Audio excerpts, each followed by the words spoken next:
7.9 million tons. That's how much industrial hazardous waste India churns out every year.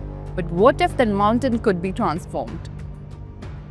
A new study suggests that circularity can help India reuse up to 750 million tons of industrial waste, conserving over 450 million tons of natural resources. Over 450 million tons of natural resources. And if we begin the process now, the target can be achieved by 2030. The circular approach to industrial waste management can play a transformative role in resource conservation and carbon emission reduction. Moreover, according to the Center for Science and Environment (CSE) report, this would also help reduce carbon emission by 90 million tons.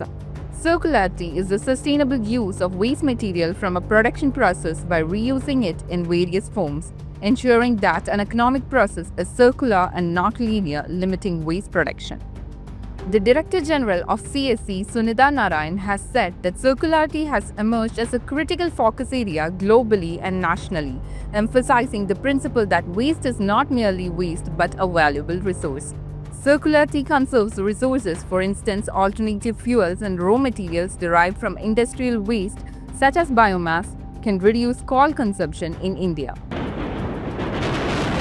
However, despite this effort, India has a long way to go. As per the report, India's material industrial consumption is likely to double from 7 billion tons in 2015 to 14.2 billion tons by 2030. Similarly, when Europe's recycling rate is as high as 70%, India recycles only a mere 20%. Globally, there is a gap in overall circularity, with only 7.2% of the global economy being circular.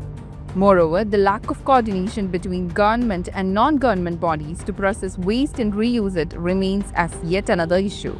The report also suggested creating an inventory of industrial waste generated in the country and classifying green products considering circularity, whether they use recycled waste as raw material or fuel beside their carbon emission.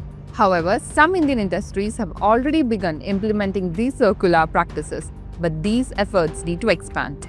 Certain states have already launched the initiative to improve circularity. However, more states will need to adopt similar measures to ensure sustained industrial growth.